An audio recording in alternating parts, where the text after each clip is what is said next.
Hi, everybody. I'm a raging papist, and today I have a special guest with me here. This is Argent Templar. Some of you may know him from the Reactosphere. He's a pretty good guy, a Catholic, same to myself. And I wanted to start addressing some issues on my channel relating to the state of Christendom in the West. Obviously, specifically Catholicism, but just the general the deterioration and the falling out of faith in the secular West, and where is it leading people?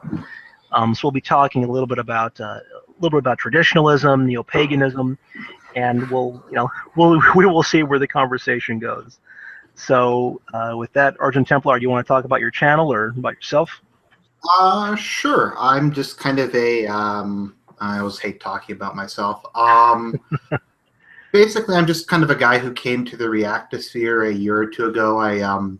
Kind of my experience of university. I kind of went into university thinking I was a man of the left, and the horrors of university kind of made me go progressively rightward. And I tried to do like all the kind of the mainstream conservative thing, and I just couldn't do it for a number of reasons we could go into sometime.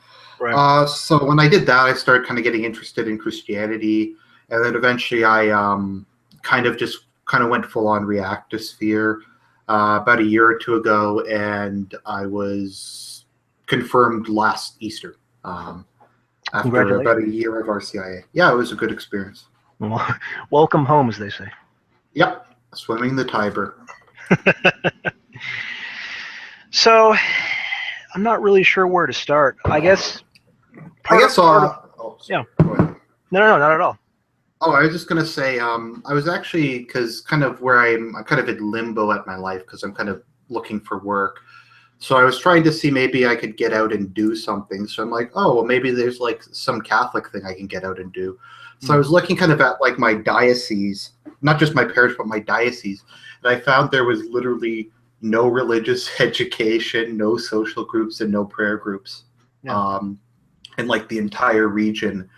It was all just like welcoming immigrants, multiculturalism, social work stuff. And I mean, like, I get some of that, but it's just, I think that kind of, I was thinking about our chat we were going to have, and I thought that was kind of very emblematic of one of the core problems. Oh, certainly. That is a pure dose of the Cuctian. You know, I mean, for those who don't know, the term Cuctian, I may make a video specifically about it later, but it's essentially a term that the alt-right uses for, or the Reactosphere uses for Christians that are not zealous, but they're just foppish and weak when it comes to the defense of who they are and their community and their faith. Like the Cuctian is the guy that if you're sitting in a group of liberals and someone mentions Islam, and the progressive is then going to talk about, well, you guys are no different, right? I mean, you guys had your Crusades. The Cuctian is the Christian that then says, yeah, maybe we shouldn't have done that. So we were bad. So because of that, I won't say anything bad against Islam. You know, right? They won't even use the most basic excuse that was. Like, I don't even expect them to defend it. The least they could do is say, well, that was 600 years ago, and ISIS is 6 minutes ago. Right. So, you know, combating Cuctianism is something that I think we need, that the West needs to do more of. I mean, we need to remember who we are as a faith. Yeah, I think a big part of it is just, I guess the thing I was kind of thinking of was it kind of just is very spiritually dead. Yes. And I kind of find like religion has just become like a social service organization. And it's just not really concerned with, and I understand that a lot of that is good. Like, I'm all for charity and stuff, but I kind of think the core focus needs to be worshiping God and self-improvement and spiritual renewal and that kind of thing. Not the other stuff, the charity stuff, which is good, but I don't think that's the first priority. Well, yeah, I mean, we have to remember that Christianity is not like Eastern quote unquote religions. It's not a philosophy. I mean, it certainly has philosophical ideas on how you should live, but it is a theology. You know, it's about it's more than just how you live, and it's certainly not about just feeling good about yourself, you know. And I think that's what a lot of people in the West want to take, is just like this watered down Christianity that, you know, it's, well, it feels good. God is love. I like love. So, you know, I'm okay with all this. It's interesting. When I was young, the reason I left Christianity was because I thought it was indifferent to evil. Mm-hmm. Because I was raised in the most liberal of liberal churches, the United Church of Canada, and they're always just like, love everybody, forgive everybody. Sure. And I was like, well, there's guys like ISIS in the world who I think deserve to just be taken down, and it just kind of felt like it was indifference to evil, and it was unwilling to call out like people who do bad things. Right. And I kind of feel that's kind of my issue with that. Yeah, no, I agree. I mean, I guess to lead more into the immigration side of the Reactosphere, if you take a look at Europe, there is a lot of movements going. At least there were pretty recently some movements going on in Germany to actually rally around our Christian identity in Germany. Pedgia? And say again? Pedgia, or however you pronounce it? That might be. I don't remember. It's I think it's people against the Islamization of Europe or something. Absolutely, yeah, that's it. Yeah. Yeah. And it really pissed me off, because they had this huge march, you know, and on top of it, they ended in front of the cathedral, and it's a Catholic cathedral in Germany, and you know, they're all these people, they're all waving crosses, they're waving signs. It's a peaceful demonstration, and then the bishop of the cathedral had them turn off all the lights. You know, we don't want any part of this. You have to accept the Muhammadian, you know. And it really frustrated me, because I'm like, don't you see that these are the Christians that are rallying to the faith? Like, yeah, and I kind of feel, in a broader sense, I don't mean to keep twisting topics, I kind of feel like the church has given up on Western countries. I know in Canada they just don't seem to care anymore.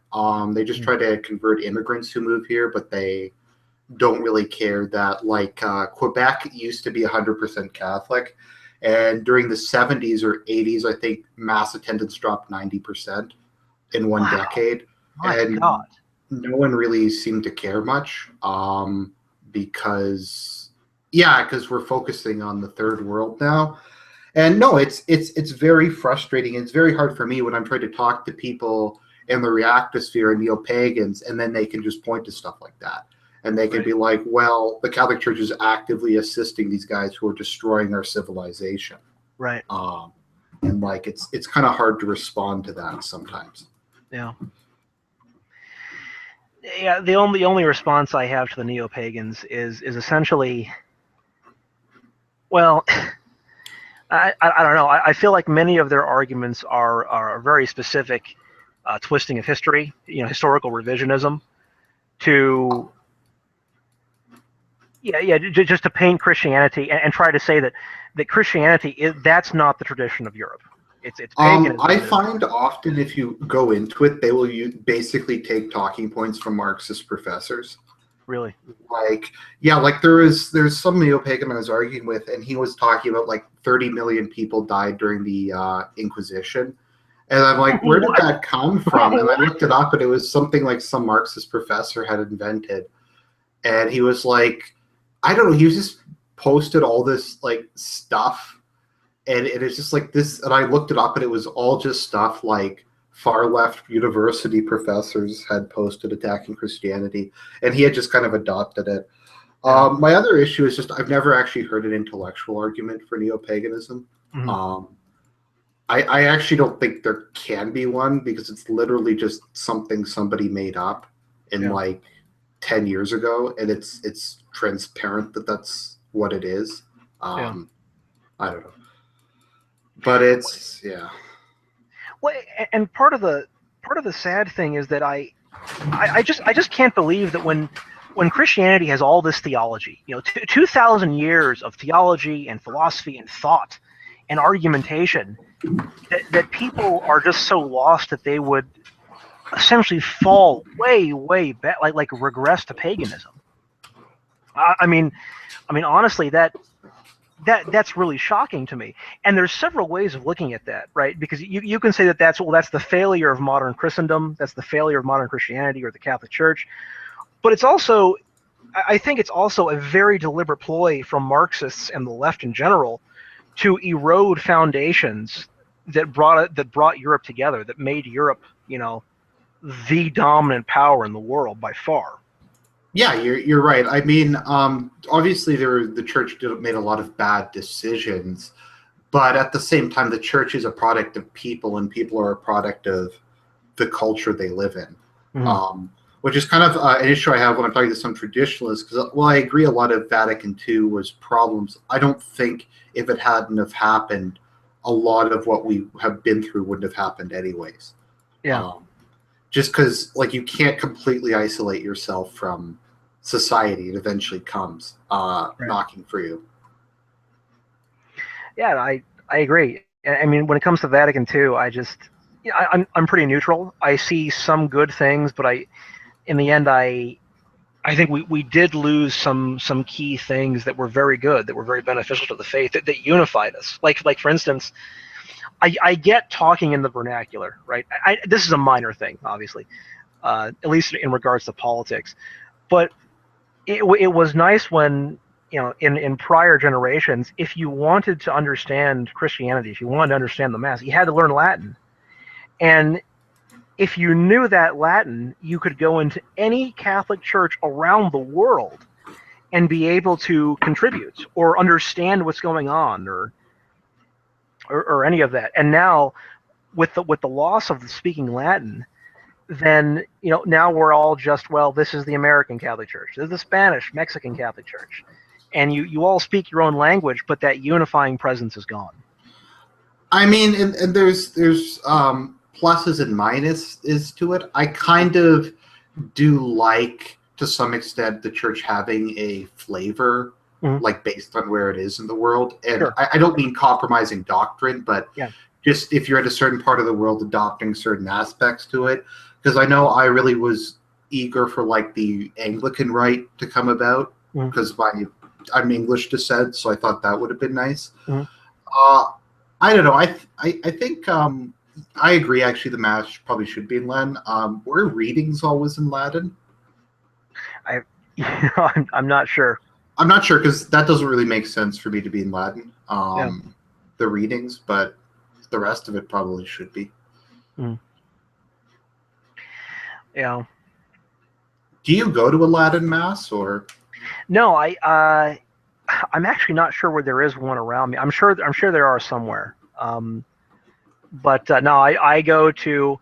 I had to shop around for a bit to find a decent Mass to go to, because and it sounds like your parish is kind of your whole diocese may be kind of in the shit, but it's kind of like age hippie bad. It's not really like SJW bad, which is so it's liberal, but it's not like it kind of seems conservative because it's the left from like 30 years ago, if that makes any sense.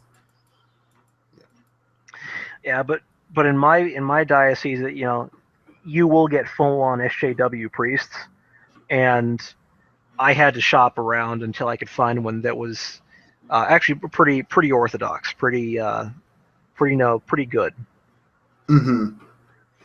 So I mean, I used to go to a Mass where the priest would just go on and on about, he would at the pulpit start talking about how the Dutch, and people live, and how free and wonderful it is over there, and isn't that more like what Christ said to live, and all this stuff. And I'm just like, my God, man. And you look around you in the congregation just eating it up, because they don't know any better. No one's ever been to these places. So if he starts talking about a foreign country or a foreign culture, he can say whatever the hell he wants. Holland is literally like the most degenerate place in Europe. Actually, it's close. I can't think of which is it's worse. My friend was just in Holland like 2 weeks ago, and he said they were selling dildos on drills. Great. Like just on the street, just stuff like that, and he was just like, he couldn't believe it. Right. Oh. Well, and when you get a guy, when you get a clergyman, a priest for God's sake, saying, "Well, this is clearly the will of God. We should do this everywhere." I'm just like, man, what theology did you learn? Like, who gave you the collar? Just, man. No, we don't get that mainly because the where I live, most of the people are older, or are young families, so we don't really have. I don't know if there are there many people like in our age group who do go to church. That's a good question. From the numbers I've seen from reports, because I did kind of clerk at the diocese for a little bit, a couple years back in their tribunal area. Right. The numbers we were seeing were pretty good. I mean, at least for our diocese, we had a lot of young couples. You have a more conservative diocese, right? You know, I live in Phoenix, Arizona. So you live in Phoenix, Arizona. So Arizona is a pretty conservative state. Yeah. And yeah, so we do have a lot of young couples.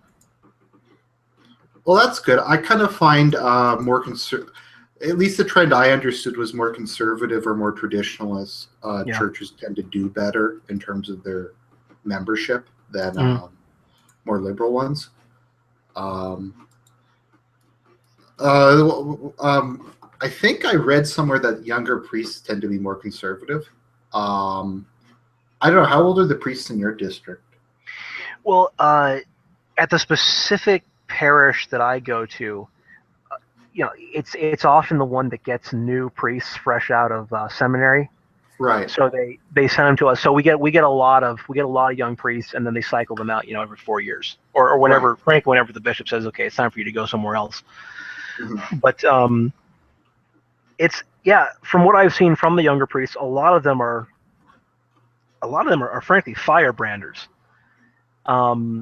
which is great news because it's a real infusion of that orthodoxy into a community that is dying for it. Like, that's the theology that we want to hear. Stop with the mealy mouth. Stop with the cuck. Stop with all that stuff. It's a bit like Trump. People want strong leadership. Right. Yeah, and that's what we're getting from a lot of the younger priests. So that's a positive. That's a good thing. But that's that's one parish in the diocese, unfortunately. Right. Yeah. Yeah. Do you know anything about what the numbers of seminarians coming out in Canada? No. Here, just talk. We'll talk about something. And I'll look it up. I'd imagine it's pretty bad. I mean, my parish has 2 priests, and one of them is European. He's from Slovakia. Wow. I think that's fairly common to have Europeans to import them. Yeah. I'm not sure. I'd imagine it's pretty bad. Actually, this morning as I was checking YouTube, do you follow the Remnant on YouTube? I do not. I just don't think I do. Well, okay, they're kind of like a traditionalist Catholic magazine that also has a YouTube channel. Okay. But they were doing a report on Toronto actually, and there was like some church where they were praying to Gaia or something like that.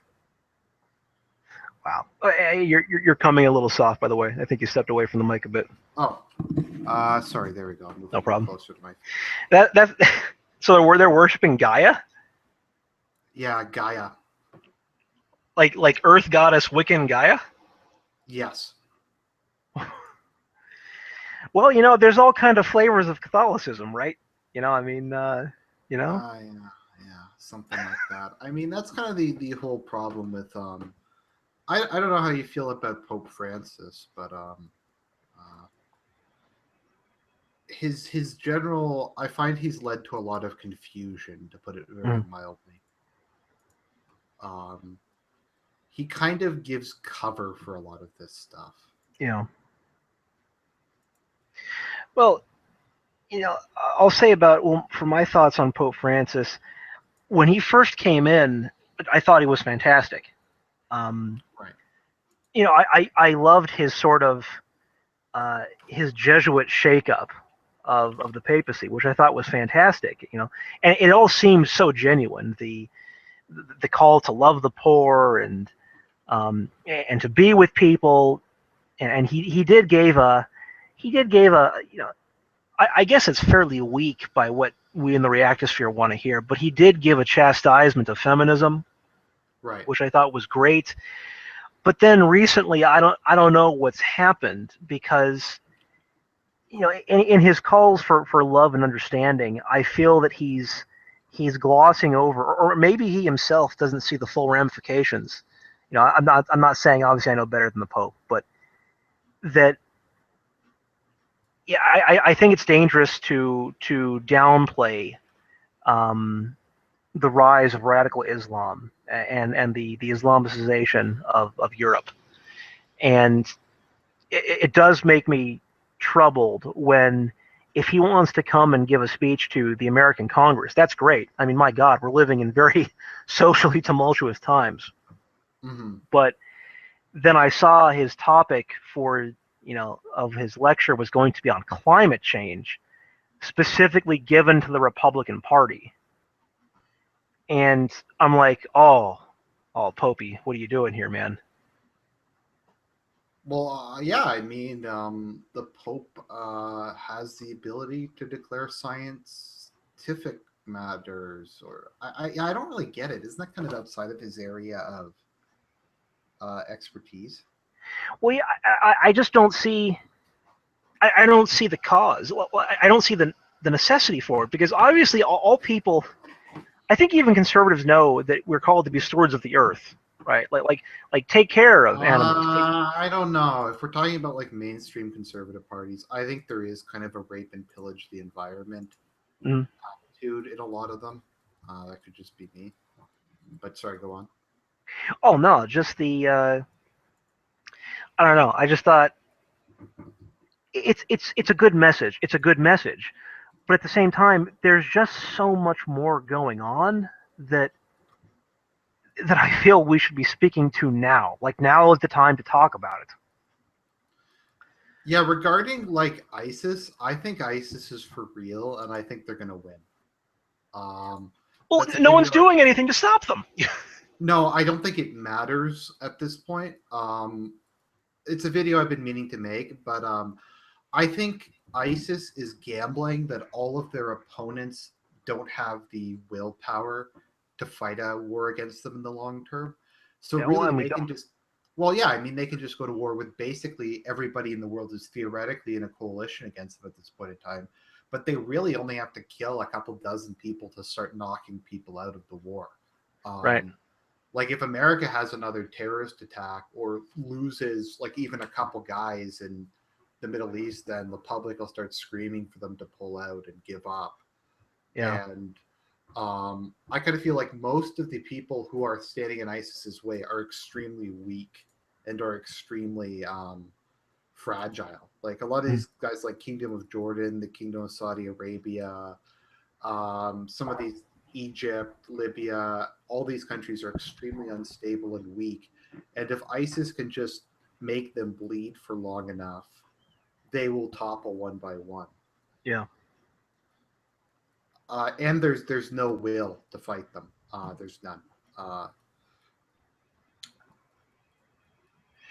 Yeah. And I guess my concern is, I just want to know how did Christendom become so damn weak? Like, I understand secularism, and in fact, in some capacity, I am a traditional secularist in the idea of separation of church and state. But I guess I don't understand what happened to the will to fight, to the will to say, my God, defend your fellow Well, Christian, but then, well, we aren't all Christian anymore. I believe how a virus works is it adopts some of the genetic code of whatever it's attempting to infect. So it becomes like what it's attempting to infect, and that makes it a lot more effective. And it gets past the body's immune system. And I kind of think that's what happened with Christendom, where you had Western leftism adopting a lot of the kind of planks of Christendom and then corrupting them, and then kind of feeding it back and kind of poisoning the well, so to speak. Like the idea of not fighting back is present in Christianity. The idea of loving people is present in Christianity. But traditionally, there is more of an understanding that you balance it against worldly concerns, against reality, etc. And leftism kind of took those aspects of Christendom and just exaggerated them and blew them out of proportion. So it kind of infected it, but it infected it in such a way that it resembled what the original thing was, if I'm making any sense. Yeah, I'd say that's probably currently the religion of the left right now, is just a sort of weird quasi benign nihilism that, you know. It's really interesting because, like, when I'm talking to these people, what I'll often say is they'll be like, "Oh, we have to let all the boat people come into Europe because it's compassionate." So I'm like, "Well, you're obviously not religious, so on what basis, like, should I care?" Right. I guess is like, you don't really believe in human dignity, you don't believe in the soul or anything like that. So why, on what basis should I like care about these people? Yeah. And I've never actually heard one of them give me an answer, which is kind of the interesting aspect of it, that it is ultimately nihilistic at the same time as it's fanatical. It's kind of this interesting duality we have. That is interesting. No, but just think about it. Like, why in their worldview would any of the things they advocate matter? Right. If you're post-religious and post-Christian and you don't think you're ever going to be eternally rewarded for any of these things, who cares if, like, society's fair or not? Right. So it's kind of like this weird post-religious fanaticism. Yeah, and it's a complete lack of, it's funny. Obviously I knew what I was getting into when I made my video on the gay marriage decision, which was I thought an exceptionally benign video, because all I did was read the dissenting opinion and then gave my thoughts on the dissenting opinion. Right. And obviously that draws both support and hate from all over the globe, but some of the I got into an argument just either yesterday or the day before with a gentleman. I assume it's a gentleman on my on the in the comments section, who we were going around in circles. And yes, he did your typical sort of, you bash Catholicism, but at the same time you praise Catholicism because it's becoming more scientific, and then on top of it, but finally at the end, he ended by basically coming out and saying, "I am a nihilist. I am a relativist. All these things are there." And I was trying to tell him, like look, you have to have a standard here. You cannot adopt a secular relativism is a bad thing. It has no foundation to stand on. Right, but he's also a fanatical moralist. Right. Because was he? I just put words in his mouth, but was he saying that it was evil of you to be critical of this? Oh yeah. Well, he says it's entirely bigoted, and it was which like is moralism, which is extreme form of moralism. Right. And so I got the vibes that he's trying to both praise, to both praise and destroy Christianity, because he was saying, like, so many people, even Pope Francis is taking you towards the direction of science, and you should too. And I'm like, well, but science is a tool for understanding the world in which we live, the physical world. That's not going to answer. So just a side note, saying Catholicism is heading towards science is like the biggest implications thing ever. Yeah. It's just. Well, it's like I don't. What does it mean? Well, you know what offends me about a lot of these people? Just how much of a tired cliche it is. Like, they speak entirely in cliches. Like, oh, the Catholic Church hates science. Like, could you come up with something like new, like kind of an interesting argument? Like, I just kind of don't respond sometimes because I'm just bored of having to like basically try to educate people who apparently have never read like a book in their lives. No. I don't mean to sound arrogant, but some of them just seem to have no idea like about anything. And this was kind of what really turned me off of the left in university. Was I had a professor, and this was not a feminism class. This was like a introduction to political science class. And they said that aerodynamics was a conspiracy invented by the patriarchy to make things phallic. Oh, sure. And I was like, what?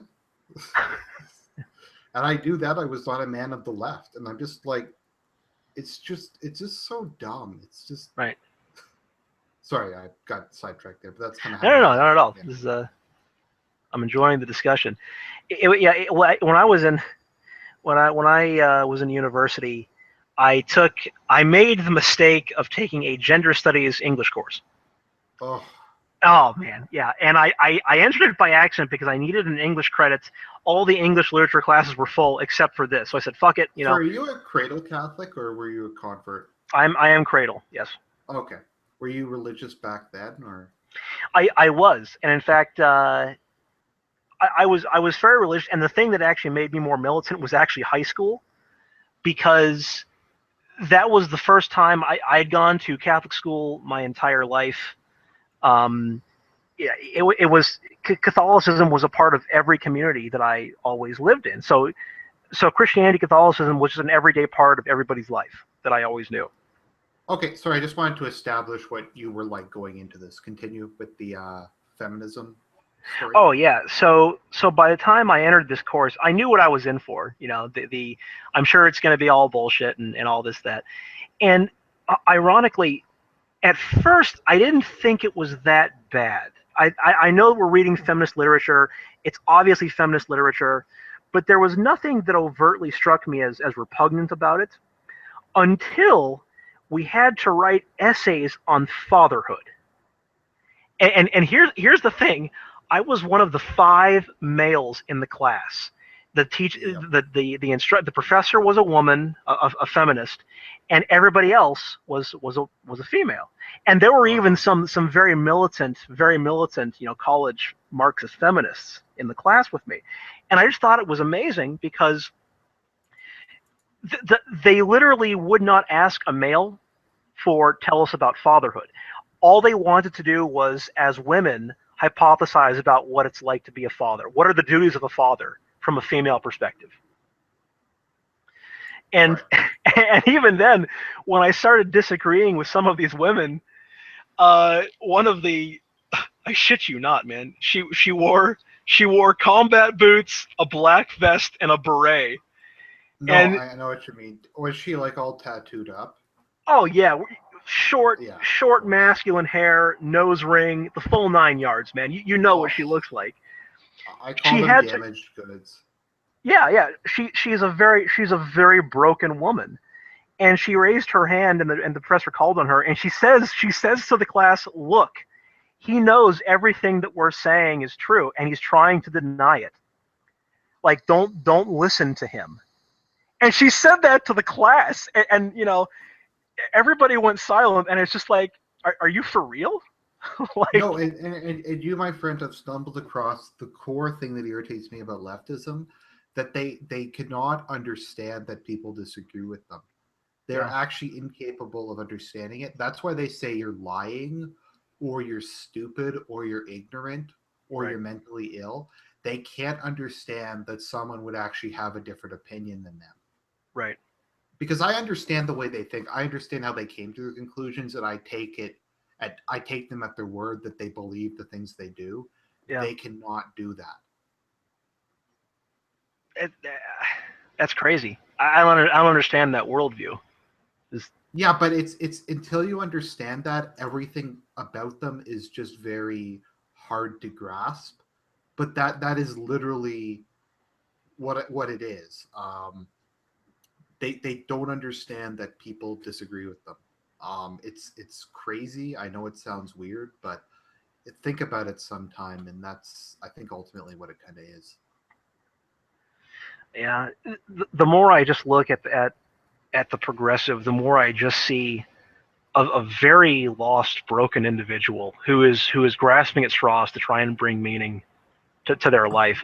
And I know that so many of them would think that that's what Christians do.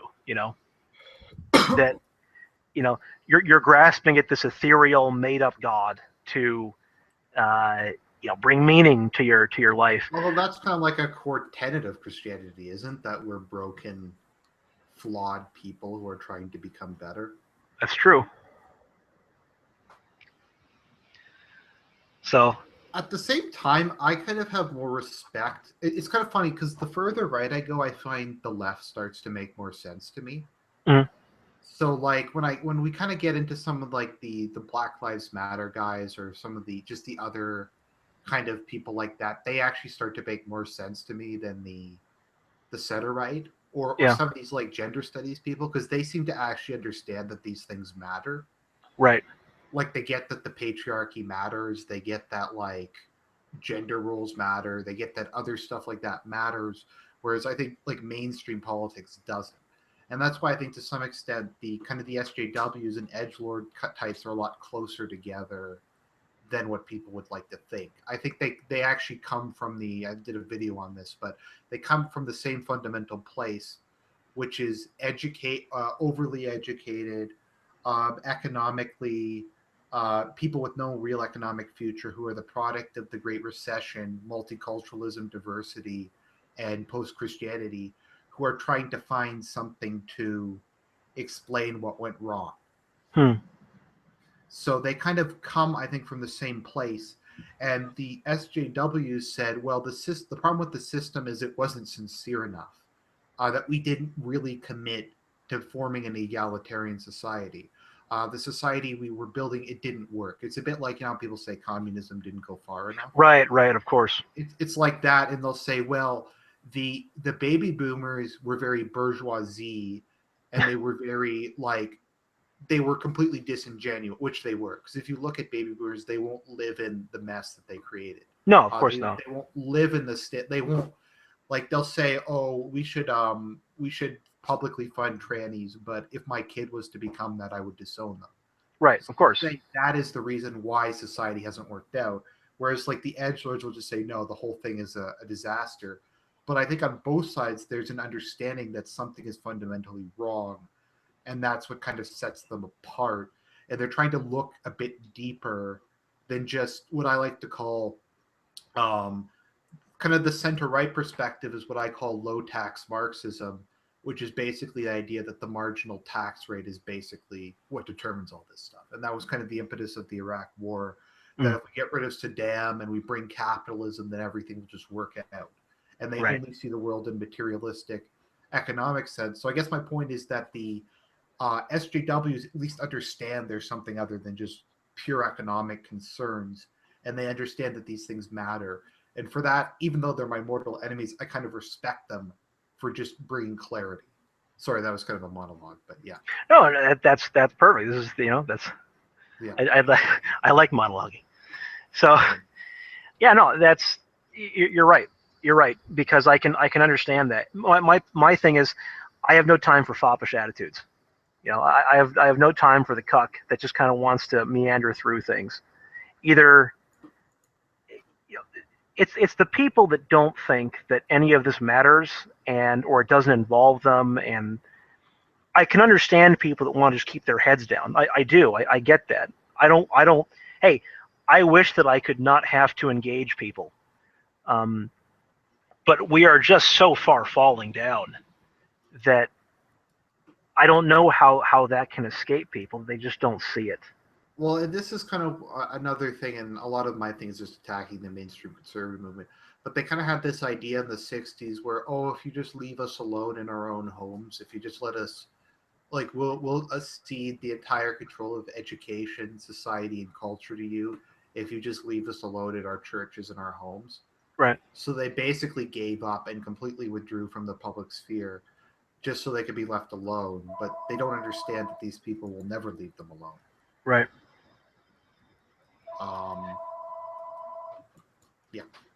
Yeah, no, they won't leave you alone. They have to be engaged. You have to confront this as it as it stands, because that's how we got. I think that's part of how we got into this mess was the systematic withdrawal from public view, because when the sexual revolution happened, the mass social upheaval of the 60s and 70s, we were tired. We didn't want to engage. We didn't want to hurt anybody, and we didn't want to be hurt ourselves. So we just said, you do.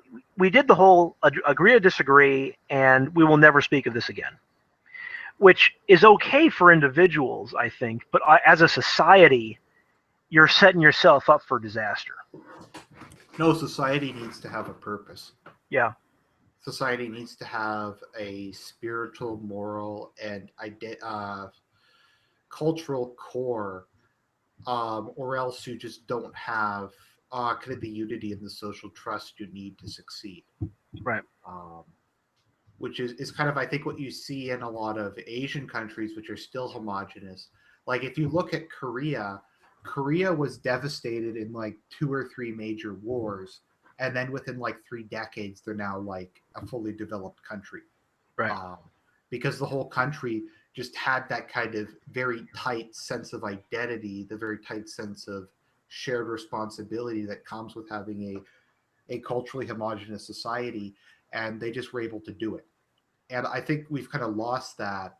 And you can kind of just see that in the general. I'm always kind of interested in like the little things that we can't do as a society. Like, do you have any road projects there where you live that have just been going on for like a decade and aren't showing any signs of being finished, or just like endless construction projects or anything like that?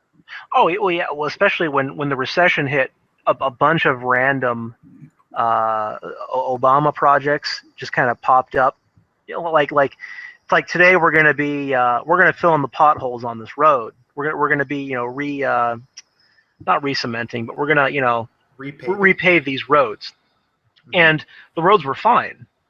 Like, and it was just an effort to get people to work for nothing, basically. No, I mean, but did they actually like do it? They did. Did it take like forever? Yeah, because there was never anything to do there to begin with. So Yeah, but like the town I live, we are doing this project to widen the main street in our town, and it's taken I think 5 or 6 years, and they're nowhere near done, and it was supposed to take 2, and it's just we're incapable of doing that. Like, as I like to say, the Romans built the Appian Way in like a year. Yeah. Without electricity, and we can't build a road in like 10 years. And it's I don't know, maybe it's not a good comparison, but I kind of see that as an example of just our inability to act as a society with any degree of unity or consistency. Yeah. Well, yeah. What were we talking about again? I'm sorry? Oh yeah, sorry. Go on. Oh no, I couldn't hear you. Oh, just continue what you were going to say. Oh, it's our society lacks purpose and focus, and that's why those things carry on. I think you're right about that, because I don't know if it's a failure of democracy or bureaucracy or something of that nature, but it's like you'd think that even if the governor said, okay, we're going to build this road here, the people have voted, we've carried through the measures, it's done here, that the society would then focus and say, okay, let's build this road. It shouldn't take 10 years when it's been decided that this is what's going to happen. But maybe it's then the bureaucratic heads that come in and just start mucking it up for everybody. Yeah, I'm not sure. With that in particular, I think as a society we just kind of stick our heads in the sand and pretend a lot of things that do exist don't exist. And that's kind of the root of the problem. What were we talking about before that again? Oh my, we've talked about mostly I think feminism in the universities. Oh yeah, okay. Yeah. So Christianity and no, I think all of this really does come back to the Holocaust. Mm. Um, I think just the general cockiness of our society, I think, is a product of World War II, Okay. primarily. I think it's after World War II, it was decided. By the way, just disclaimer: I'm not a Holocaust denier. Okay. But I think what happened was people said, "Oh, the patriarchy, religion, nationalism, any sort of identity politics is what caused the Holocaust, and we can never indulge in any of these things again, or it'll happen." Hmm. Because if you notice, what's it called, Godwin's law or whatever, Okay. that every debate will degenerate into bringing up the Nazis. I Right. kind of Right. feel like they're at the heart of all of this stuff. Because if you talk to like a dopey liberal, they'll always bring them up. Like if you talk about anything, like you talk about like, oh, I'm pro-life, they'll be like, that's what the Nazis did. Of So course. they'll just say stuff like that. Right. And it's I kind of find like that's the root of it, is just if you object to anything the left does, they'll go, well, the Holocaust, and that'll just be like their I win button. Yeah. You talk about, if you talk about you're against gay marriage, or at least you're against the sanctification of gay marriage, then well, you're a Nazi, aren't you? Yeah, because they were against it. Right, exactly. Yeah. So I'm at the point where I'm just about ready to say, hey man, yeah, I'm gonna polish up my jack boots and let's go a marching, man. Just Right, but I kind of feel like that's where, I mean, it started long before then with kind of like a bunch of stuff, but I kind of find that's kind of the nail in the coffin, mm, that kind of set everything real, like that really turned it up to 11. yeah, Um, it's also the baby boomers. Yeah. yeah. I actually really think, have you seen Millennial? I think he took it down. Have you seen Millennial Woe's video? I think it's called Charlie Hebdo Part 3 Generations of Leftism or something. Um, yes, I think I know what you're talking The, about. the Yeah. title. But he was just talking about how the baby boomers were nihilistic in how they viewed society, Right. but in their own lives they were fairly conservative, and then their Mm-hmm. children are the opposite of that. Like the millennials are very puritanical in how they view society, but they're very nihilistic in the way they view their personal lives. Yeah, I'd say that's a very true. Yeah, yeah, that's a great assessment. They very zealously believe in nothing. Yeah, or just equality. I mean, it is they believe in that as fanatically as ISIS believes in Islam. I mean, Right. it's um I'm not saying that they're all like ISIS. I'm just saying in terms of the depth of their belief and their willingness to die for it.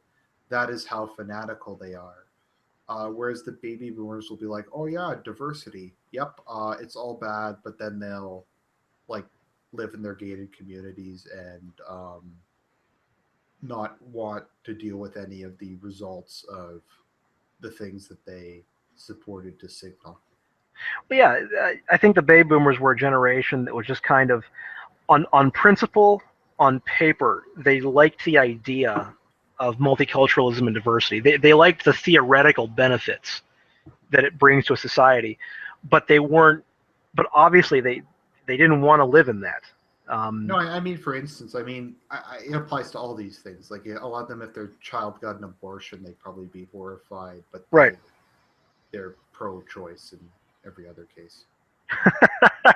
That's true.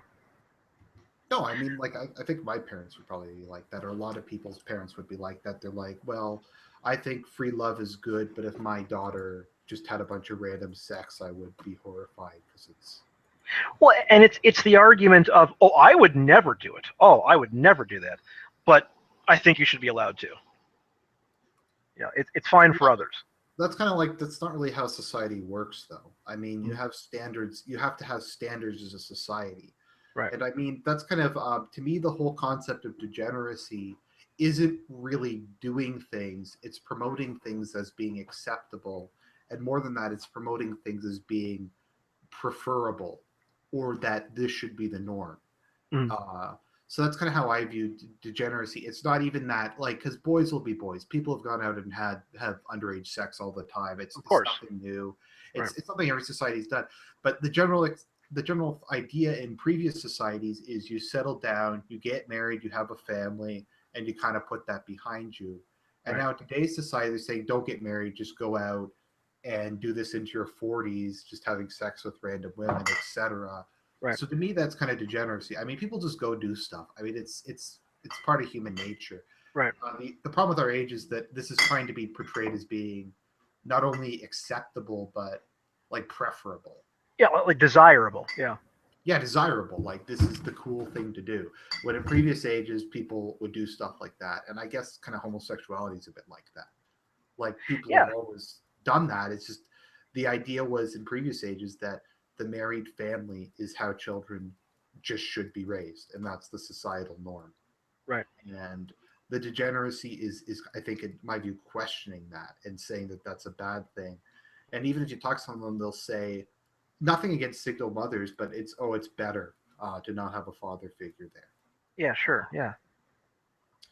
And that's kind of the issue.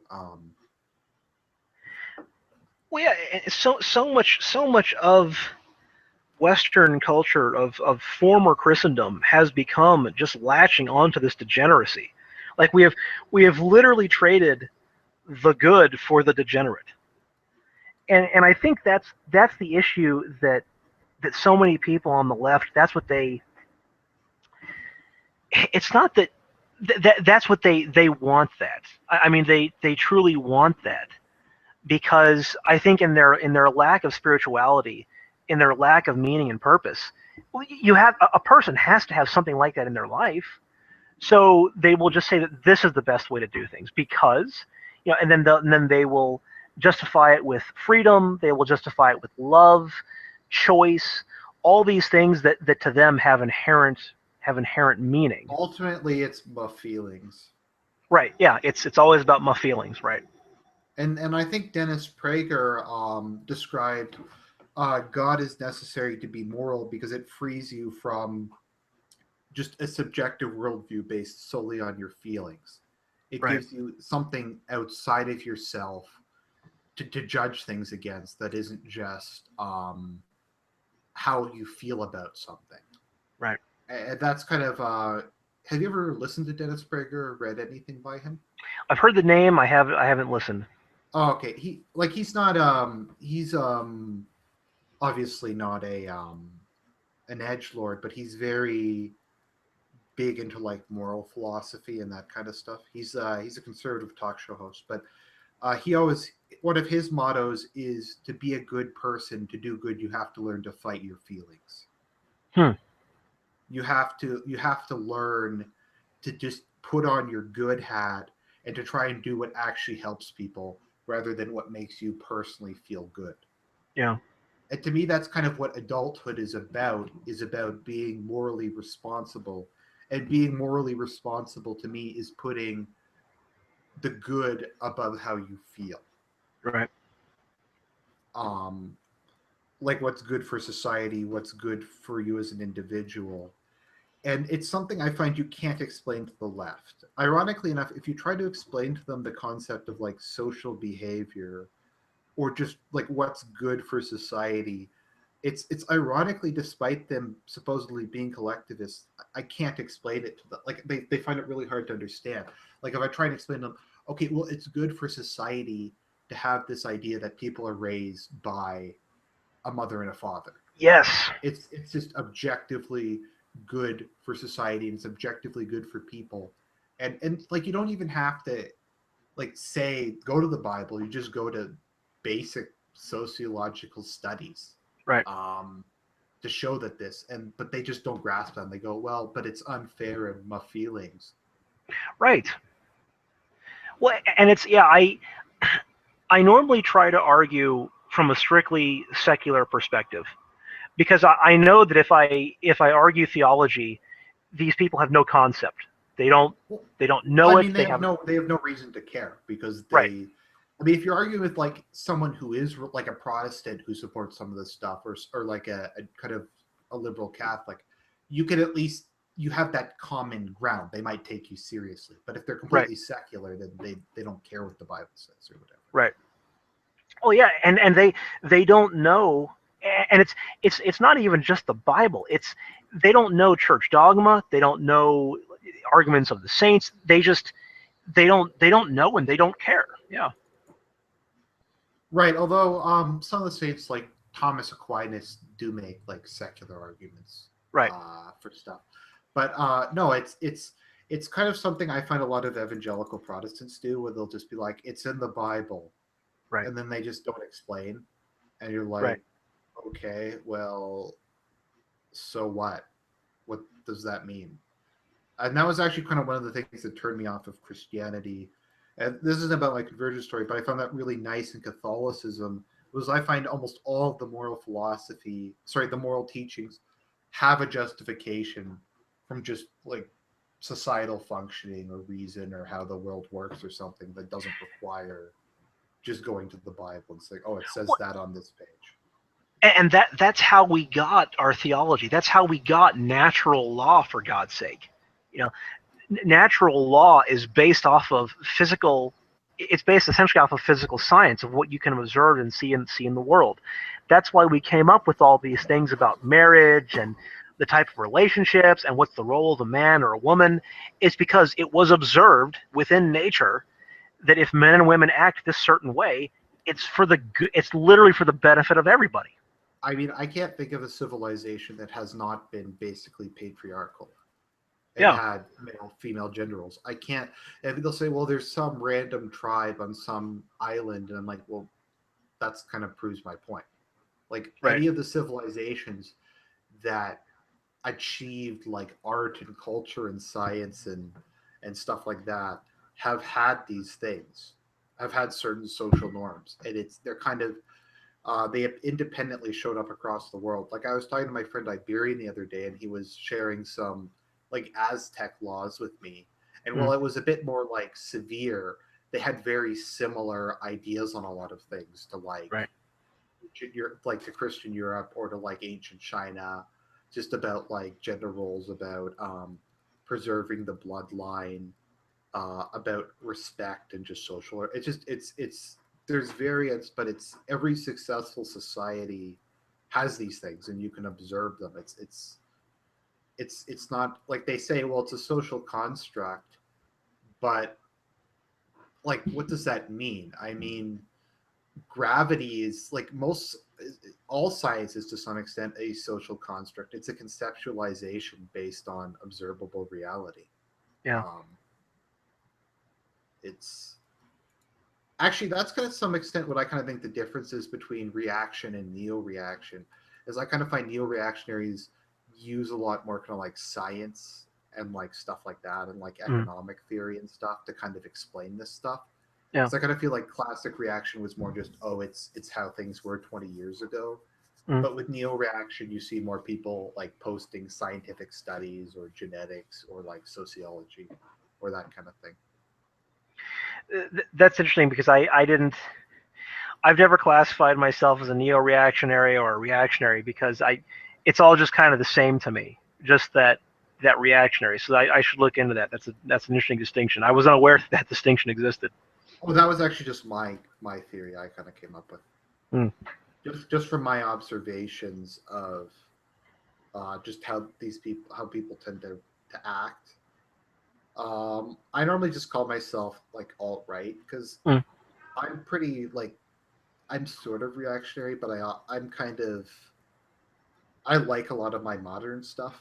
I don't have a complete hatred for modernity, like all aspects of it. I mean, I like my computer, I like my fridge, etc. I'm not really an anarcho. I'm not really a primitivist. Sure. I don't think everything that happened post Enlightenment is necessarily bad. I think a lot of it's bad, but I don't think everything is bad. I agree with that. I agree with that. I just think we need to be a bit more down to earth when it comes to theology and politics. You know, because I agree that the Enlightenment was pretty damn disastrous for society as a whole. You know, because I am questioning, obviously I'm a reactionary, so I'm questioning the benefits of democracy, right? Of the vote and society and things of that nature. But when you see something that is objectively good, like the relationships between people, or technological advances, some technological advances, then you can't just say no, out with it, destroy it all. Right, which I guess was kind of the appeal of like fascism, Mm. which is often called like reactionary modernism, because it Hmm. kind of blended a lot of those kind of traditional moral values and kind of glorification of the past and of identity with like modern technology and that kind of thing. Yeah. Um, but yeah, no, democracy. Something I realized is I don't think anyone other than maybe some center right guys actually believe in democracy Mm. or actually really believe in rights. I kind of feel like these things exist in a society where one party can't fully dominate it. And rather than having open warfare, we basically say, okay, we're going to have this kind of system that limits our conflict. But in practice, whenever someone does get the advantage, they immediately jettison it. Yeah. Um, so if you talk to people on the left or people on the kind of the further right, as soon as you say, well, if you were in power and you could do this, would you do this? They'd be like, oh, yeah. Um, like I know some members of my family are like, oh, I believe in freedom of religion, but they said something bad about gays, so we have to shut down their church and jail them. Right. Right. So like it's okay until they're in a position to exercise power and crush their opponents. Jeez. Maybe that's a very cynical view of looking at it, but I just kind of Well, I think it's a realistic understanding of people, because uh, people want to be right. People want to feel morally justified for their actions, and so if you have somebody in an opposite camp who is opposed to you, it's natural to want to say no, they're wrong, shut them down. So yeah. I don't know. Yeah, no, that's kind of yeah. It's I know in Canada it's a bit different because we actually had have you ever heard of human rights tribunals? No. We had extrajudicial bodies that could punish people for things that weren't illegal. Um, so you know Mark Stein? I've heard of Mark Stein. He wrote America Alone and After America, and he's kind of like a big conservative Okay. uh, ideologue. But he wrote America Alone, and the Human Rights Tribunal basically took him to court because he said mean things about Muslims in his book. And the judge was like, "The tone of your jokes is disgraceful or something." So he That was sounds like, like the fucking Inquisition, man. "Yeah, no, it's totally like that." So he actually beat them because he was like wealthy and famous, and he said, "So I think he literally said in court, like, so I'm being targeted because my jokes weren't funny enough. So like, if they were funnier, they would be okay." And Yeah. he was basically doing that. But like there was a guy who in Ontario, he was like an evangelical Christian and he was like proselytizing outside of a mosque. So the Human Rights Tribunal sentenced him to a year of instruction by an imam. Oh my god. So like he had to go and sit and listen to an imam lecture to him an hour a week and he wasn't allowed to say anything or talk back. And I mean I could find more of these, but like there's like a guy who I think he went to jail or something because he banned a tranny who hadn't had the operation from going to an all female gym after the women members had said that it made them feel uncomfortable. Yeah. Um, so the guy was like, I don't know what to do because I'm violating the human rights of the women if I don't respect their wishes. But I'm violating the rights of the other person if I ban them. So like they were sending people to jail. They were sending people to like making them read books or go to re-education and stuff. And the thing was it was completely extrajudicial. Like none of this stuff is formally illegal, but they were granted that.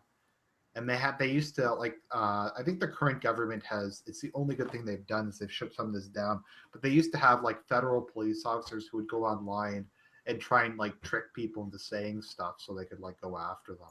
I mean, it's Jeez. like we don't have a First Amendment in Canada, so we don't have protection. That is horrifying. Yeah, let's see here. They largely shut it down because Mark Stein just so embarrassed them. Yeah.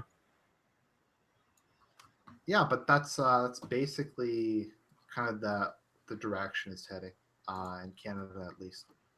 I know recently, I think the Supreme Court ruled that it's not illegal to have unprotected sex with someone if you have AIDS without informing them. It's not? It's not illegal. Wow. It's not a crime because it was discriminatory. Oh, yeah. Well, you can't make someone feel uncomfortable. Yeah, I mean, sure, they might give someone a lethal disease, but yeah. Well, yeah. I mean, you don't want them to feel bad about having it, though. You know. Yeah, you don't. Let's see here. Yeah, just yeah. So that's kind of the state of free speech in Canada. Canada is interesting because there's absolutely no pushback here against any of this stuff. Really? Like in Sweden, you have the Swedish Democrats. In Britain, you have UKIP. In America, you have like the Tea Party, and you have like the guys who support Trump and stuff like that. Mm. But there's really no right anymore in Canada. I don't know if you guys know much about just how Canadian politics or anything down in America. Well, I've always just been kind of told, from the ignorant American's perspective, it's just a hellhole, Canada. It's not. It's really poorly run, but it's a country that's so rich, it doesn't really matter. It's a bit like, like the Arab states, like the Gulf states that just have oil money. Canada's a bit like that. Weird. Like the country's not really well run, but we have so much money from like oil and diamonds and other stuff, it doesn't really matter. Huh. I imagine the timber industry must be pretty booming. Yeah, I mean, we're like the most sparsely populated country on Earth. Like 90% of the country is just open space, full of resources. It's kind of like Russia.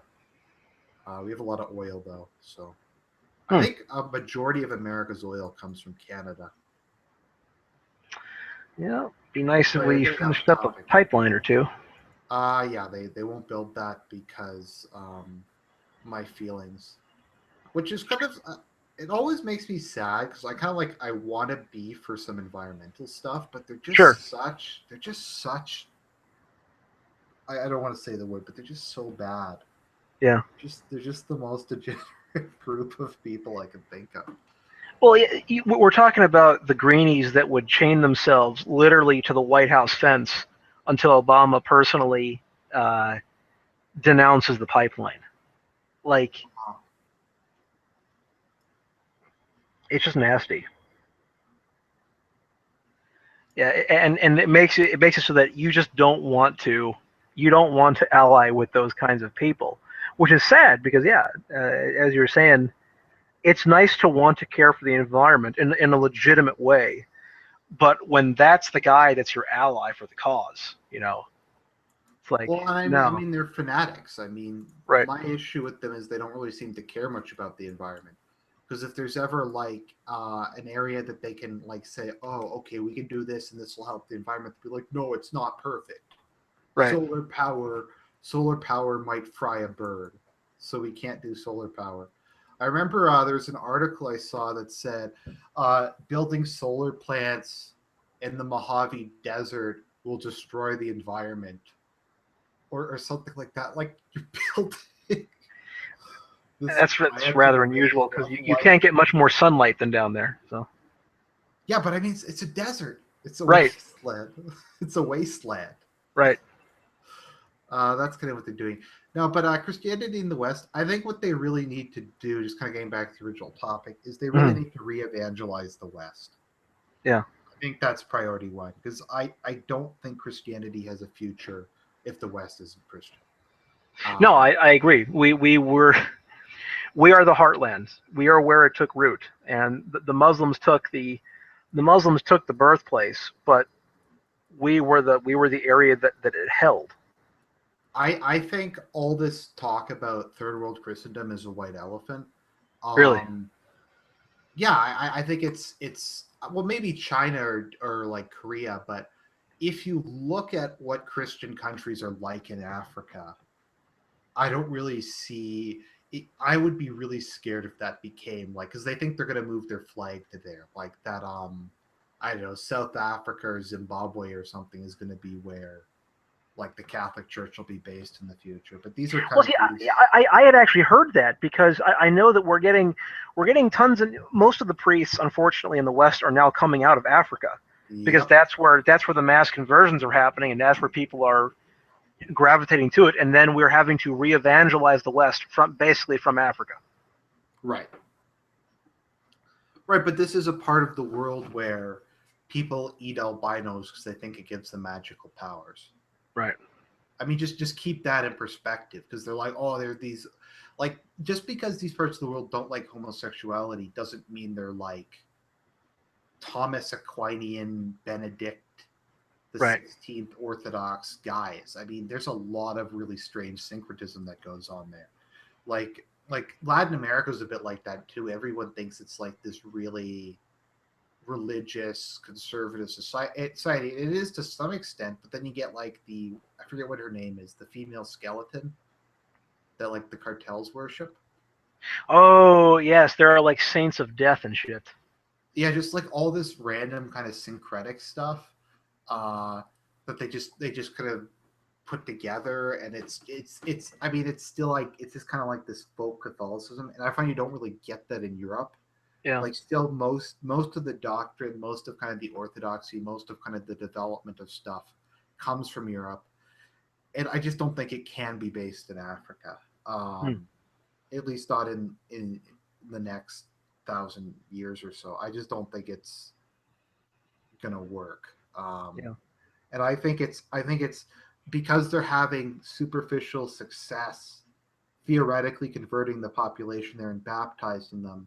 They think that it's going to be like it was in Europe, that they've converted it, and then it's just going to be completely Christian, and then things will work out great. But I think they're um, grasping at straws, Hmm. and more than that, I think they're using it as an excuse to not care about the West. Because I know in like where I live, they just don't care like about the people who are like Canadian citizens or whatever.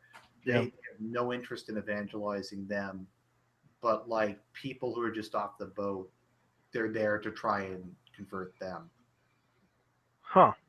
or doing like missions in like Africa or places. But there seems to be a general disinterest of going to like, to me, what would be logical places to go to, like France or Spain or southern Germany, or countries that were historically Catholic and Yeah. that still have to a large extent remnants of that infrastructure that really just need to be like a shot in the arm. They need to be kind of reinvigorated, but it's still a lot of it's there. I mean, if you just think about all the expressions and stuff that we reference the Bible, if you think how much just kind of our Western mythology and how we perceive things comes from Christianity, that's all there. What it really just needs is a concerted effort to do something about it. Yeah.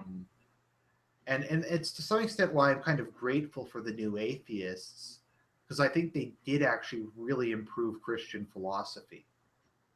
Right. Like I think it ended kind of this complacent era, and then we get guys like I really like William Lane Craig, who's admittedly a Baptist, but he's a very good, like kind of rational, scientific Christian philosopher, and Right. it forced guys like him to develop much more intellectually rigorous, robust versions of Christianity than kind of the happy clappy stuff from the 60s. Oh yeah. Absolutely. And that's one thing. In fact, one of my absolute best friends is in fact an atheist. Now I call him a skeptic. I make a distinction between skepticism and atheism. Um, in my mind, the atheist is the anti-theist. They are sort of the progressive, the Marxist who wants to keep that forward momentum, that progress, who is fundamentally opposed to me, essentially on a theological basis. Whereas the skeptic is the guy that says, he's able to kind of rationally take a step back and not invest himself in the religion of worshiping the state to say maybe there was God, maybe there is a God. I'll listen to your arguments, but I will see how I can apply them to my life, or if they're applicable at all. And Atheism to me kind of means like reductionist materialism, mhm, if that makes sense. yeah, Just to believe that only matter exists. That's kind of how I would define it. But okay, so, like to some extent, I like because people say, "Oh, I'm an atheist, but I believe in the soul or something, or I okay, believe in like the spirit or something." So I kind of almost don't consider that atheism because I kind of feel like the connotation is normally like that you're a materialist. right, right, I know that may be a non-standard way of using it, but that's kind of how I think of it. yeah. Well, I I really enjoy my discussions with my with my skeptic friend, because in doing so, you go through the rigors of you can't rest on your laurels of it's in the Bible, or saying, well, I think it happened, or some other thing. Like you have to fundamentally understand theology and how society works and how you can apply Christian thought to the world to have it make sense. And so yeah, so I agree with you that if there's anything that atheism brought to the table, it's that it forces us to be honest with ourselves and to not, just exist in that Jesus is love, love everybody, and do what you want. Because I know I deal with a lot of this on my channel because there are a lot of kind of guys in the alt-right who are irreligious in almost kind of a new atheist way. And it's Mm, largely because they came from liberal Christian or even kind of like conservative Protestant in particular households. yeah, And they've just never had anyone make like intellectual arguments before. And a lot right. of them are like shocked when I start trying to like explain, I don't know, like the cosmological argument or talk about the historical reliability of the Bible and stuff, and how Mm, like not everything was just invented at the Council of Nicaea and stuff like that. And they're shocked because they've never heard anyone actually try to make an argument. They're used to Christians saying, "Okay, well, you're right about all this stuff. You're right, it's probably a fraud, but Jesus loves me." right, right, right. No, that's absolutely true, and I think it was a failure of it was an absolute failure in the West of catechizing the newer generations to Yeah. to to being that we just rest on this. And that's why it's just amazing to me when I'm arguing with somebody, and yeah, they have never heard this argumentation before. Like, and I'm sitting here thinking, man, I'm I'm in my late 20s, and how did you miss this stuff? Where were you? And then I realized I was raised in a very Catholic household in very Catholic communities, so I got it. But man, we are not Christendom anymore. You know? You know what's funny? I actually didn't understand that Jesus was God in Christianity until I was 22. Wow.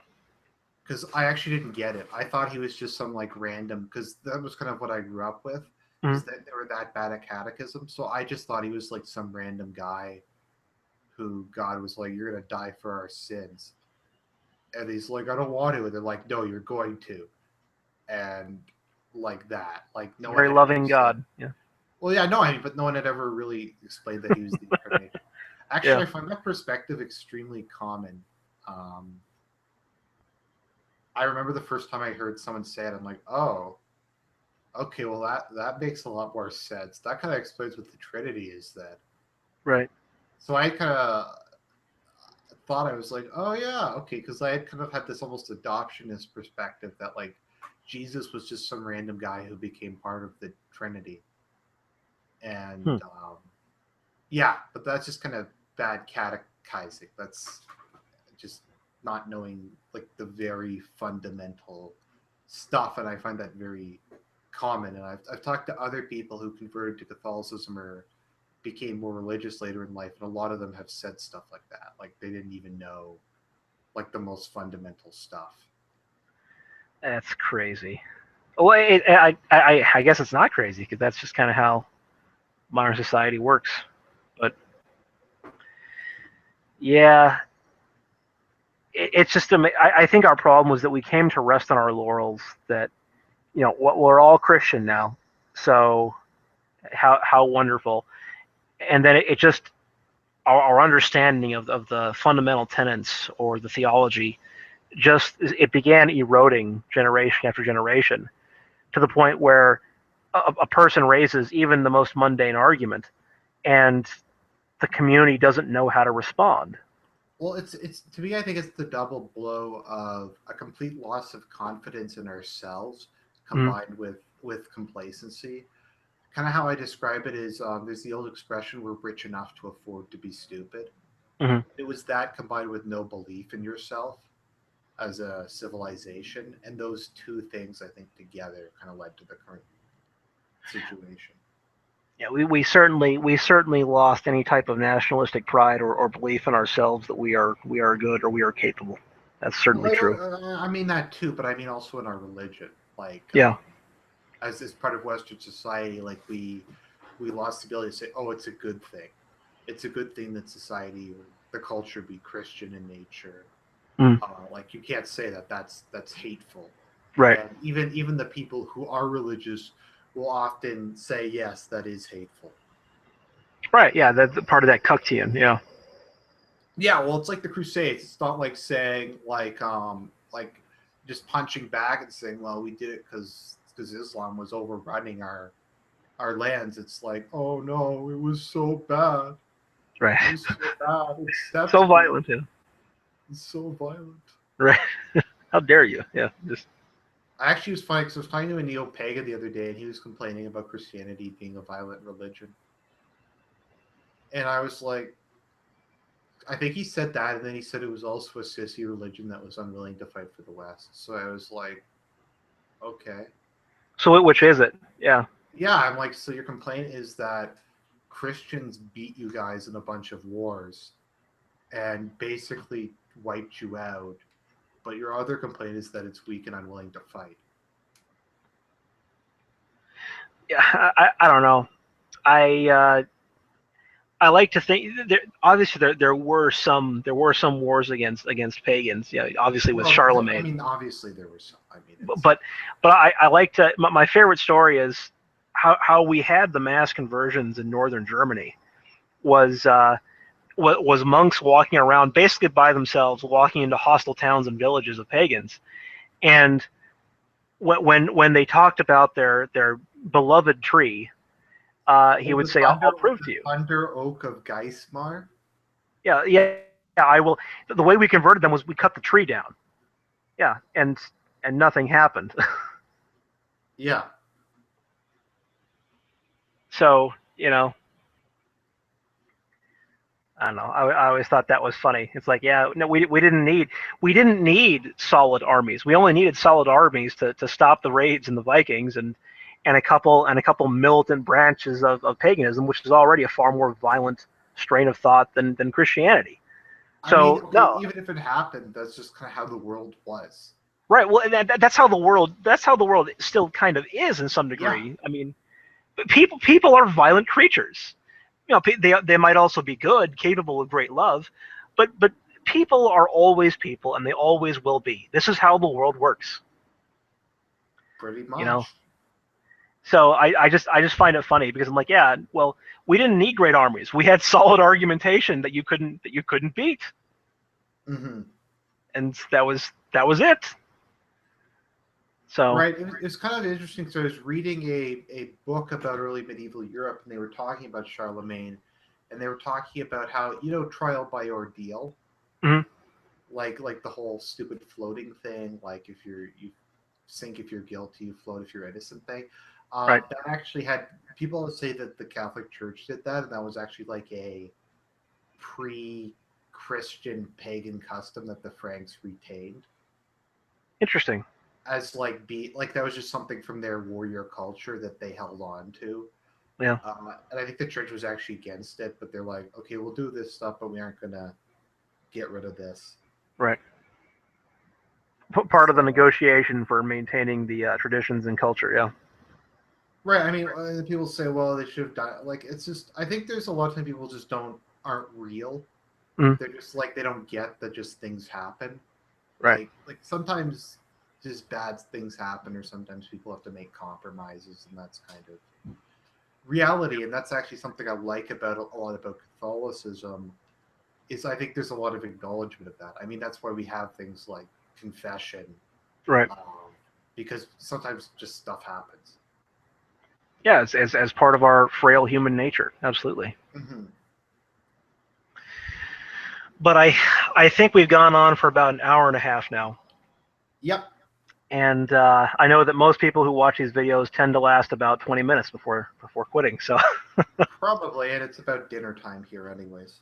Okay, well, very good. Well, to the people who view this in the future, hope you guys enjoyed the discussion. I'm a Raging Papist with Argent Templar. Please take a look at his YouTube channel. There will be a link in the description, and follow him on Twitter as well. Okay. And yeah, and if you'd like to have a discussion in the future, I'd love to have you. I thought this was great. Mm-hmm. And all right, thanks for joining, everybody. Thanks, I appreciate you having me on. Oh, thank you. Well, thank you, sir. And maybe we'll do this again soon. So yep, thanks a lot, everybody. Good to me. Thanks. Bye-bye. Bye.